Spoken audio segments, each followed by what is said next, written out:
The evolution of Godzilla, King of the Monsters. Hey there, fellow monster maniacs. Welcome back to the channel.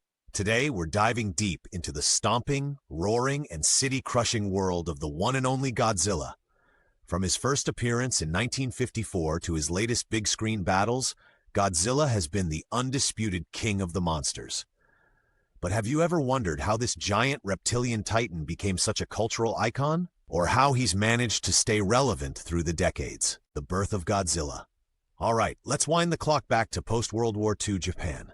The year is 1954. The shadows of Hiroshima and Nagasaki still loom large over the nation. People are grappling with the devastating aftermath of nuclear warfare. And then, there's the Lucky Dragon No. 5 incident, when a Japanese fishing boat was exposed to radioactive fallout from U.S. hydrogen bomb tests at Bikini Atoll. Talk about a rough time. Out of this environment of fear and uncertainty, a monster was born. Not just any monster, but a symbol, a walking, roaring embodiment of nuclear devastation. Enter Godzilla, or Gojira as he's known in Japan. The 1954 original film Gojira was produced by Toho Studios and directed by Ishiro Honda. It wasn't just about a giant monster wreaking havoc. It was a grim and serious film that reflected the anxieties of the time. When Gojira hit theaters in Japan, it resonated deeply with audiences. It was a critical and commercial success, paving the way for one of the longest-running franchises in cinema history. Godzilla's transformation through the Showa era, 1954 to 1975. Now let's talk about the Showa era, a time when Godzilla went through some interesting changes. After the dark and somber tone of the original, Toho Studios decided to shift gears. They began to transform Godzilla from a terrifying symbol of destruction into a more heroic figure. In movies like King Kong vs. Godzilla 1962, we see Godzilla facing off against other giant monsters.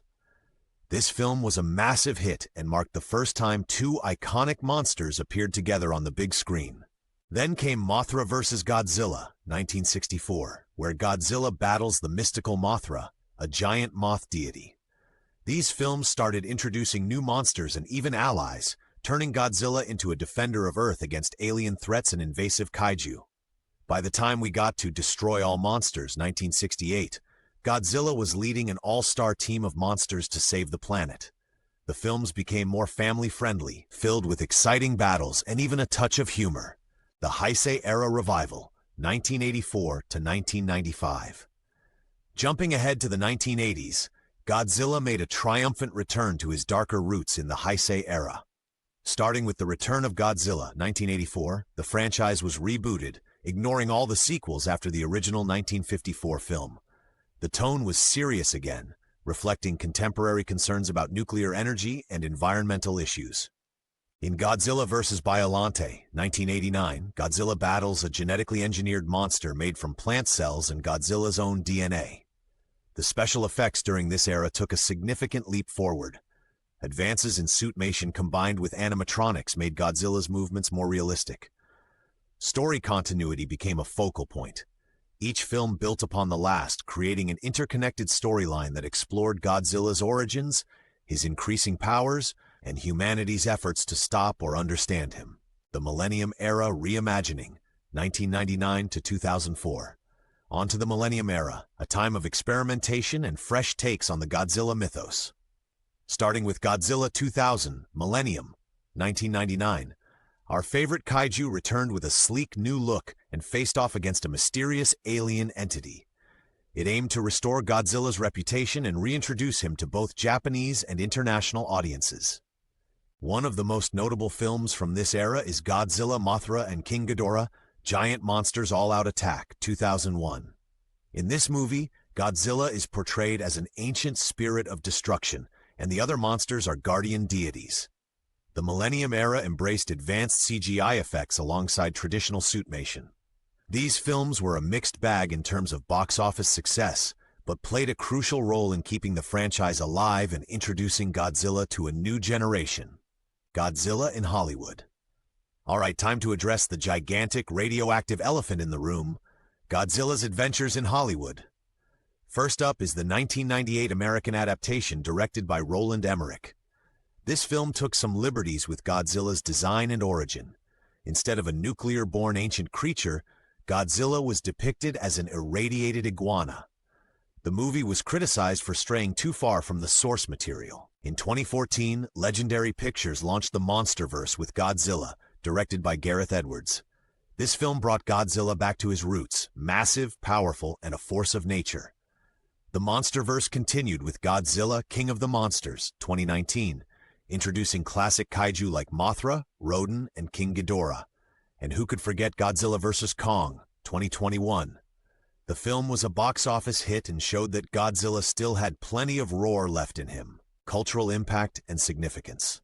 So, why has Godzilla remained such an enduring figure in pop culture? Godzilla has always been a symbol reflecting societal fears and issues.